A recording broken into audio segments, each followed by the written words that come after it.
Welcome back. And so from the politics of Kano State, we do an aerial view of national politics. And we had this conversation earlier with Chief Bode George. Quite an interesting one. So stay with us for it. We'll be right back.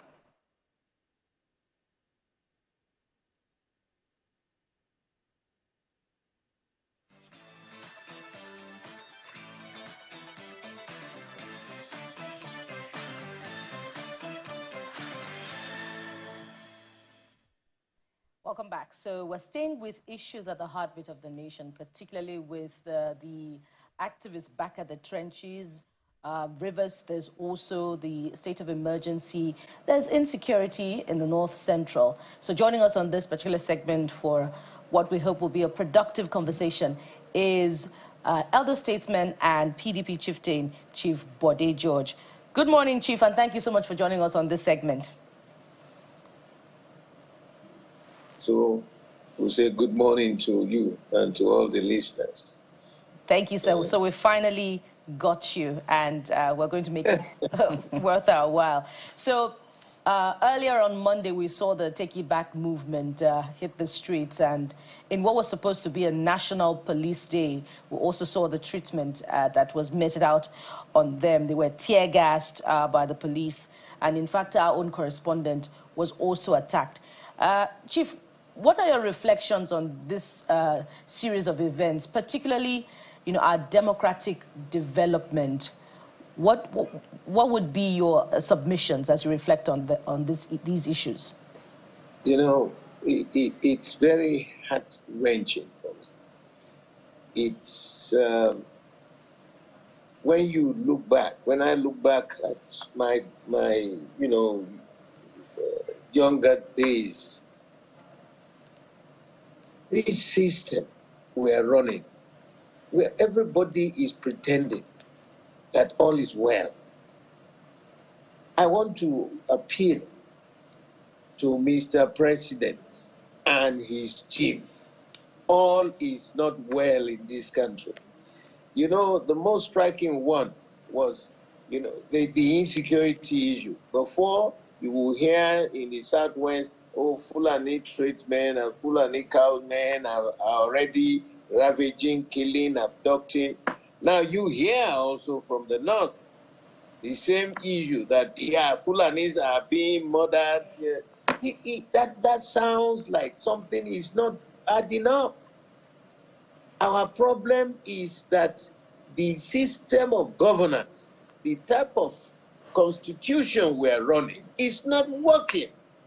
There is so much anger in the land, and there is so much hunger. And the attitude of the police, it should be, it's like you are trying to put petrol into the fire. People are now trying to express themselves peacefully. What is the essence of firing tear gas and beating people up, including these are signals of mayhem. It is unacceptable. Look, a former general, from Castina was kidnapped. You know how long it took? He had a good job. He was the DG of the NYSC from Castina State in his house, was kidnapped for a ransom.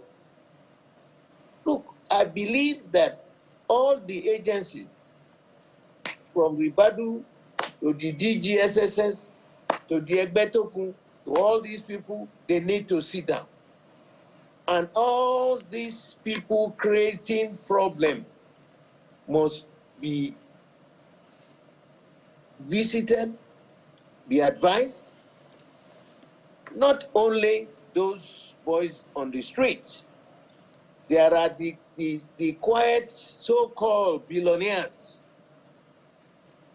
The amount of money they are making, the humongous amount of money. When you go to the bank, I don't know what they produce.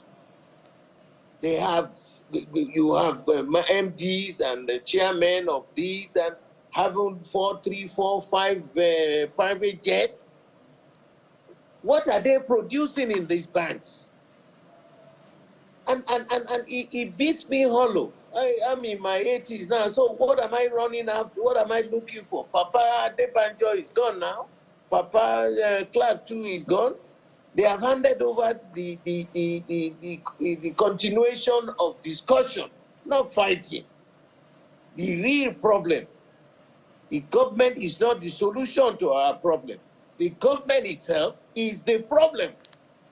They need to wake up. Mr. Bola Tinubu, President, please revisit. And now, it's a wholesome thing. The electoral process we are doing, if it is well done, you know, people will realize that every 4 years they have to go back to the people to renew their mandate. But because it is such a worthless, useless system, they don't care. Garbage in, garbage out. General Buhari also said, let me put something modern, a modern technology to handle it. You see the way Nigerians have already manipulated the system. Look at the judgment in Edo State election. It is terrible. We will just sit down lying and deceiving ourselves that all is well. All is not well. All over now. If you, whether it is genuine or not, you will hear people say, oh, they are killing Fulani people here. Oh, in the south, the Fulani people are killing us. Then who is killing who? Are we not all Nigerians? But Chief, so I find the whole thing so unsettling, very annoying, and as if there is no governance. Where is government? What is the major essence of governance? Number one issue, protection of lives and properties of the people. And they are not happy. So let them express themselves, but without violence. But Chief, this would be a good time to cast our minds back to 2012 during the anti-fuel subsidy protests under the Goodluck Jonathan administration, which was led by your party. Government also used an iron fist at that time to clear anti-subsidy protesters from the Ganifa Army Park. So some would say that every administration is intolerant of dissent, including yours. So what would have been different if it was a PDP-led government that we had at this time? You know, Rome wasn't built in a day. Nation building is not a 100-meter dash race. Because it happened before, does it give you the authority that it should continue forever? Don't you, even as you are growing up, are you not improving? The fact that it happened before, did it mean that you should repeat it? Do we learn lessons of why do you have history? Why do we have history? The pitfalls of yesteryears should not be repeated as we go forward. The fact that that happened at that time doesn't mean that it was right. So we cannot continue. Now it's even worse. You are talking about fuel something, fuel subsidy, fuel. But right now, whether you are a rich man or a poor man, I just told you, I narrated at the top echelon of the society, the so-called managing directors and chairmen of these banks, what are they producing with all the goddamn money they are all putting in their pockets? And we live in the same country. What are they producing? With the humongous amount of money they declare every year for themselves. Now, whether you are a middle class, upper class, or lower class, all is not well. I know how much I spend a week to assist people. My children are not in school. They cannot pay. There is no social services. There is no social anything in this country. The medical area is not working. The amount of money, you got to be rich to go to any hospital now for survival. I just lost, that reminds me, a very good friend of mine just passed away. He lost his money in the Heritage Bank. All his earnings over the years were all in that Heritage Bank. It collapsed. He called me, Bode, I have no money. I said, what are you talking about? You have no money. He said his bank collapsed until he passed on this week. He had a stroke, a massive stroke.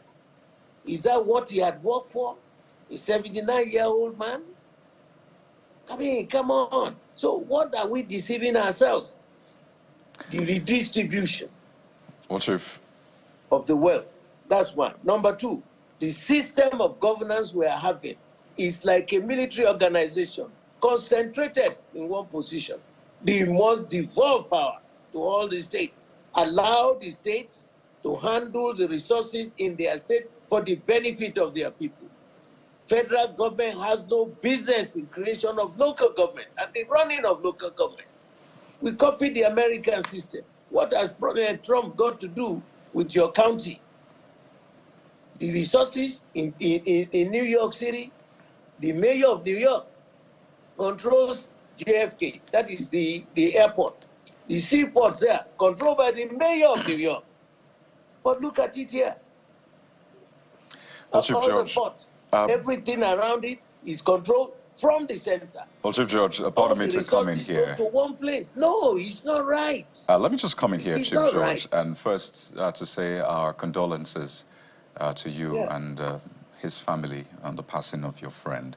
It's a really sad one. And I just want to delve deeper into some of the issues that at least some of the activists are protesting over. You've touched on some of them. The state of emergency in Rivers State, the sole administration arrangement and all of that. And it looks like the more things change, the more they remain the same. And I want to refer to something that the president said in the early 2000s when he was governor. And he was referring to you, actually, saying that Bode George and his fellow travelers who believe in military arbitrariness have to be told in clear terms that their time has passed in that sense. And I think he was referring to when you were appointed the military governor of Ondo State 1988 to 1990. But when you see what just played out in Rivers State, the appointment of a sole administrator, is it reminiscent of the military era? And when you say that things are even worse, all is not well, are you saying that this is worse than even the military era which Nigeria endured and thankfully passed through? You know, a democratic dispensation has rests on a tripod, and they are all independent. A three-legged body is a very stable platform. I'm talking now technically as an engineer. You have the judiciary, the legislative arm, and the executive arm. Those three bodies constitute governance. All right? In the military, you don't have the legislature. Quick means you're standing only on two legs. That's the major difference.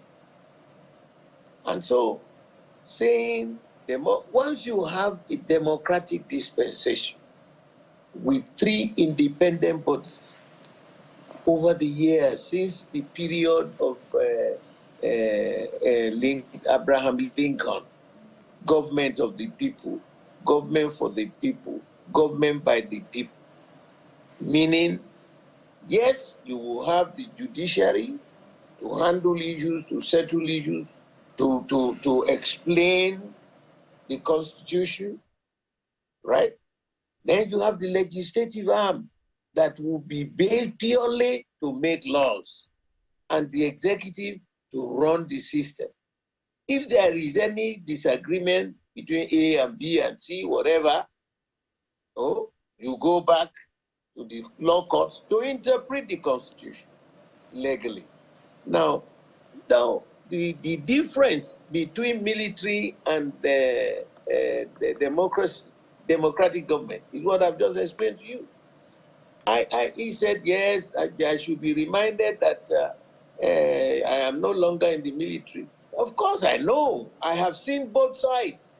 Even when I was a military governor, I realized, having read the books of Baba Awolowo, I realized this failure, that there was no the legislative arm.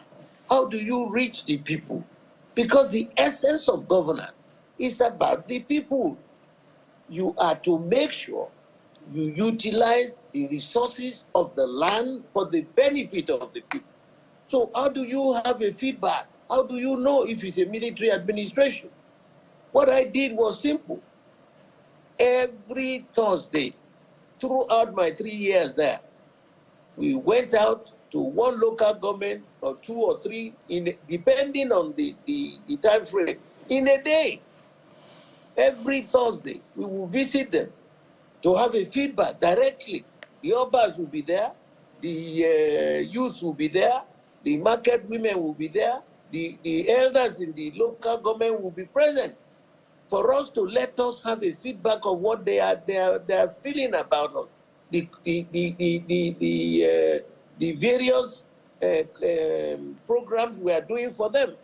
And you know, on those state people, they are now shared to tell you. And it was always taking life. So you were able to fill it in. So what they are doing in Rivers, I don't know what the young man is doing there, but I tell you that the way by which they landed this, what do they call it now? State of emergency? Or the sole administrator. State of emergency issue was absolutely unconstitutional. Was there violence in Rivers State? What was there in Rivers State? The Constitution is clear. And I told them that time that even in 1962, Baba Awolowo at the National Parliament reminded the then Prime Minister when they were going to create a state of emergency in Western region. He said, Mr. Prime Minister, I was physically there in the Western House of Assembly. There were 2 people that were trying to disrupt the procedure. 2 people. He said, was there any violence in Morocco? No, Morocco. In Ibadan, in Mokola. He said, was there any violence in Mokola? He said, even immediately getting out of the assembly, people outside didn't know what was going on inside. He said, was there any violence in Ogbomoso? Was there violence in Badagry? Was there violence in Ajegule? Because all those areas were under Western region. He said, so why are you trying to create a problem where there is no problem? All right, Chief. It's the same thing today. Why are we repeating the problems of the past? All right, Chief, let's ensuring we avoid these repeats, you know, the repeat of the nonsense in the past. All right, Chief, so the Rivers now, a young man is there. I just read, I don't know, that he wants to carry his own budget to the National Assembly. A load of trash. Carry your own budget to National Assembly. That's an illegality. What has that got to do with the price of milk? We are not doing it right. If I may come in is governance. For a moment, sir. Devolution of power to the states. Reduce the power at the center. What we have is completely, the constitution we're running is completely military. All right, Chief, if I may come in for a moment, if you can hear me, Chief. It can never work. And it's not working. So why are we deceiving ourselves? Let's look into the other countries with history and all that. Chief, if you can hear me. Yeah, I wanted to be sure you can hear me, Chief. Yes, I can hear you now. All right, great point you've raised, Chief. Let's dig even further. And if you look at critically what is playing out, what has played out in Rivers State that necessitated the action of the government is internal party issues. The governor is the PDP. The members of the House of Assembly, they defected. They said they didn't defect, that back and forth. But primarily, they are PDP members at some point. And then the FCT minister is also a member of the PDP serving in an APC government. And now we've had this judgment of the Supreme Court that was even interpreted differently. As soon as that judgment came out, Debo Lobo-Agba said, Udo Okoye still remains the national secretary of the party. Then later, the deputy publicity secretary came and said, no, Deborah Ologunagba is misrepresenting the position of the party. Samayan is in charge. So it looks like the conflict in the PDP it is in itself problematic to the entire system to be able to push forward. So first and foremost, what is the position of your position as a member of the BET as far as that is concerned, and the ability to stabilize the PDP, to be able to stand as a formidable opposition, to be the front line before we even have CSOs and media coming in to be critical of government? Brother, let me be very frank. You're right. This thing started like a little sore. Now it's almost like a cancer that spread. It started with the inordinate ambition of individuals. It just didn't start yesterday. But, you know, each time I refer to the 1962 crisis in Western region, before we knew it, by 1963, Awolowo was put in jail. By 1967, by 1963, Awolowo was put in jail. By January 66, there was the first coup in this country. There was a counter coup in July 1966. By 1967, we went into a civil war. Have we learned any lesson? Now, the founding fathers of our party got together, led by Papa Alex Ekweme.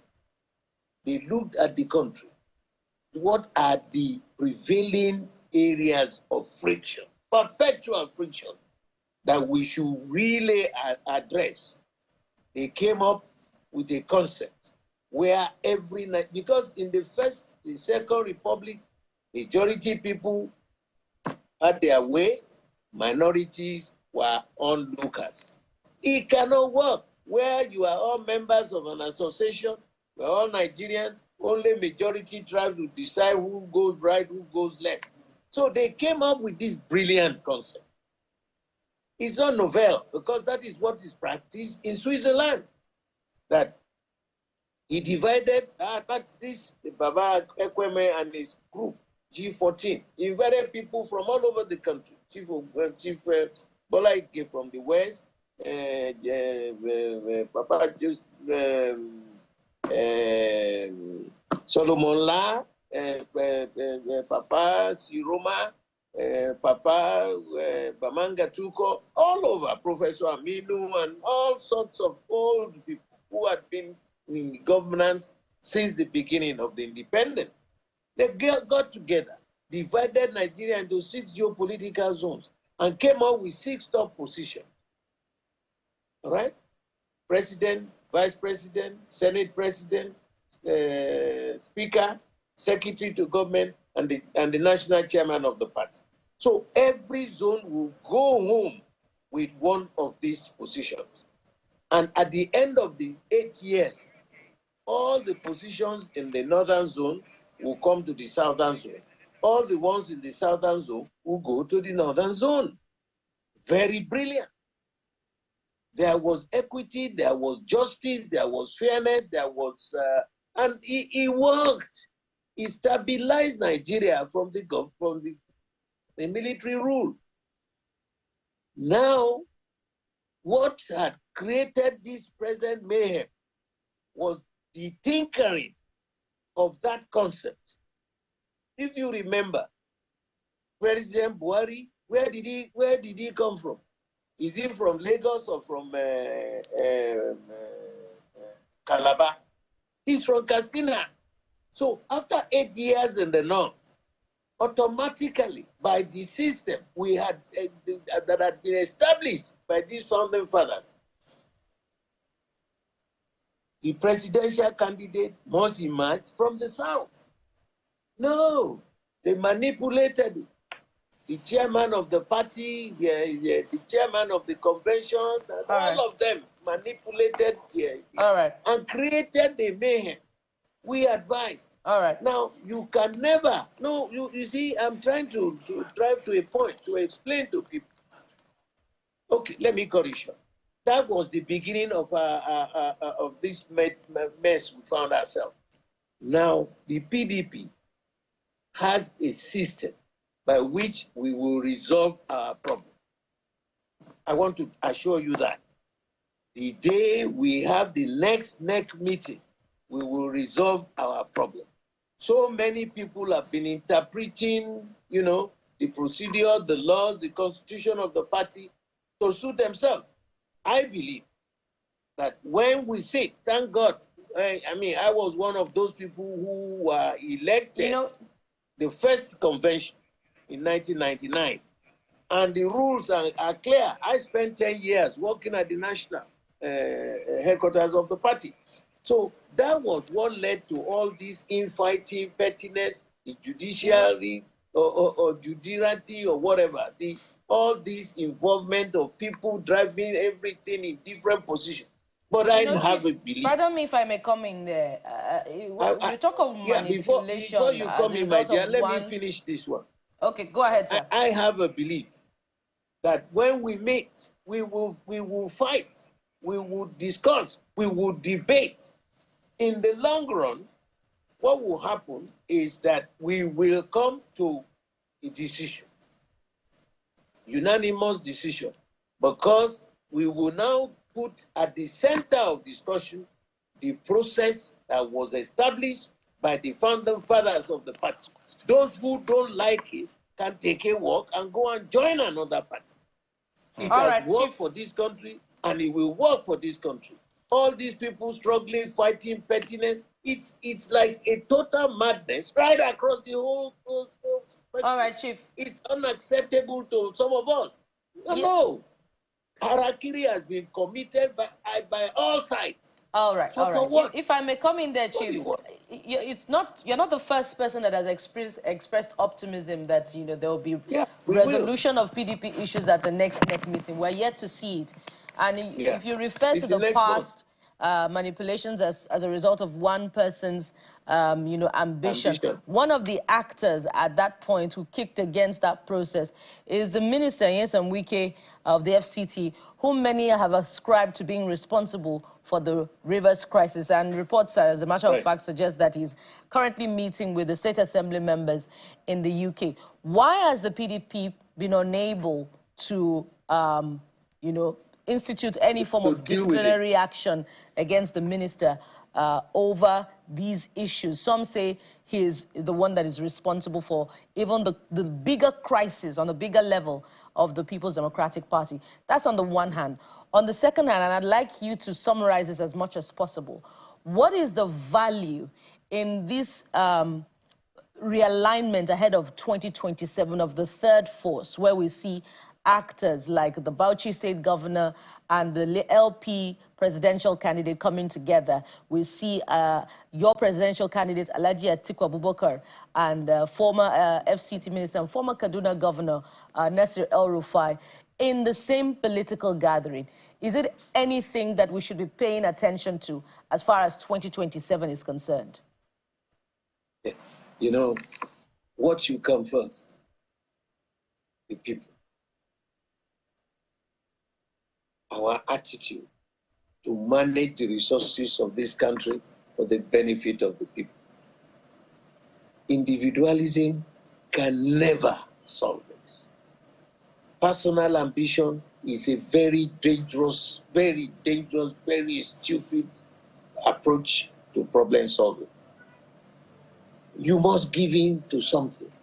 You must allow the freshness on the minds of the people of this country. Governance is about them. Power should be from them. So why I'm so confident that we will resolve.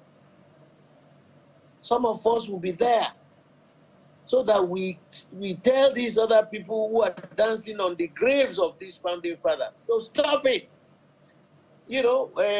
Bola, I saw, when he said that, Minister of FCT, go and deliver FCT to my party. What? And then it's saying, I cannot confirm this, but these are things that are flying all over the whole place. That, he's going to deliver Rivers to APC. How? One, let us be careful. The system we are running, the electoral process is the topmost insane process I have ever seen. The same system was procured by the Ghana people. They ran it. It worked. Why is it that in Nigeria, nothing works? And it is mainly attitudinal. For self, for self, for self. And where has that landed us? Even the rich now cannot sleep. So where are we going? We need to take a step back and look at ourselves. You know, what are you looking for? What is it? If God has endowed you to that you are to be president, you will be. And if he says you will not be, you will not be. What is all about life? I mean, I'm also a student of history, you know. Look at Alexander the Great, that general that conquered the then world. At the age of 32, he was heading back home with all the resources, all the things he has stolen all over the world. As he was going back home, they said, look, you caught a disease that you won't survive. He said, what? He said, no. He said, okay, doctor, start distributing and, you know, all these resources that I've acquired. And that if I die, put my hands out of the coffin so that people will know I was going back like I came. Naked we came and naked we will go. Right. So what is this madness? Okay, those who want to be president, yeah, walk along the process. Don't disrespect the process. Don't manipulate it because you are causing trouble. And those people who are causing the trouble, we can identify them. And the party should be able to deal with them. Unfortunately, the NEC, which is the next most powerful organ to the National Convention, is yet to meet. They fixed a date now for May. That will be the deciding day for our party. All right. And you bet that some of us will be able to tell them, those who have erred, to say, you have crossed the red line, get the hell out of here. A fine There's place. nobody who is above the party. It's not a private enterprise for anybody. A fine place to hang it there, Chief. And we hope to be able to quote you after that next meeting that indeed PDP has been able to put its house in order. If we cannot get it Thank that you day, so much, sir. my dear daughter, if we can't get it that day, that's it. Thank you so much, sir. What happens to the other political party? If you want me to compare our party with the APC, the APC has no structure. We're totally out of time. If you started at that now, it would take us on to another 5 minutes. We've been talking with Chief Bode George, elder statesman and PDP chieftain. Thank you so much for your time, Chief Bode George. My pleasure. Thank you. All right, we'll take a break now. We have more lined up for you on the program. Stay with us. We'll be right back.